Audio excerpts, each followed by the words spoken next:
Hey guys, Danny Pahar here with my weekly cybersecurity tip video.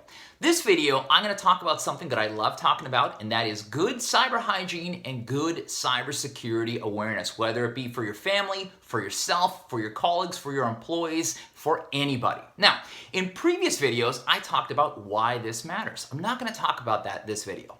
In other videos, I've talked about the importance of getting your audience to care about the actual lesson. If your audience doesn't think this applies to them, then your lesson is going to fall on deaf ears. I'm not going to talk about that here. This video, I'm going to talk about, well, what happens when you're ready to take the training, you're ready to deliver the training, your audience is motivated, everybody's motivated.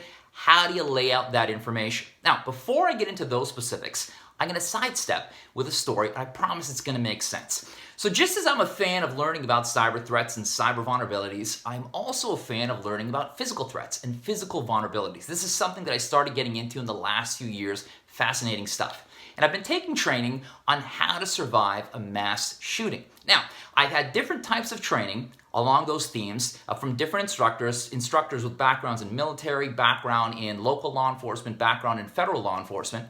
And all the training, absolutely fascinating, all the different instructors, fascinating. One other thing they had in common, in addition to all being fascinating, is they never talked about the bullet. I've never had any lessons on any of these survival trainings where they talked about the make and model of the bullet, how many different types of bullets there are, what happens when the bullet pierces your skin. Because of course, that's not the purpose of the training. The training is about how to avoid those bullets. I don't need to know how to build them.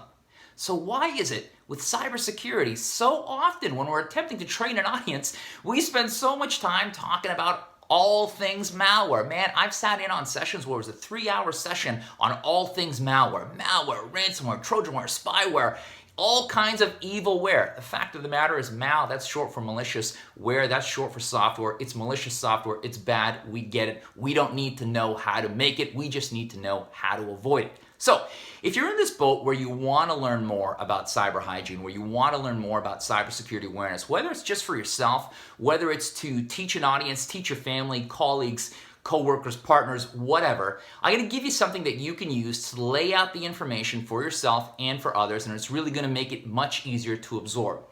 It's using a formula that I created working with law enforcement called the cyber crime equation, and it's target plus attack plus vulnerability equals impact. Okay, so first things first, you start off by understanding the target. You got to do some research on what the bad guys are actually targeting. This is the thing I find that society gets wrong most of the time. Your audience cannot be expected to protect, you cannot be expected to protect something if you don't know it's valuable to the bad guys. That's the first thing you want to do. The next is the attack. How are the bad guys coming after that which they're targeting? Then there's the vulnerability. Where are we weakest to those attacks? And of course, then there's the impact. What do you do when you've actually been hit by a cyber crime? Do you know what to do next?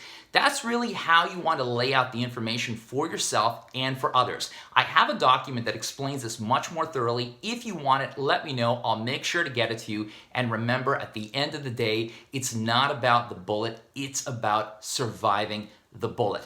That's it for me. Stay safe, stay well. We'll get through this together.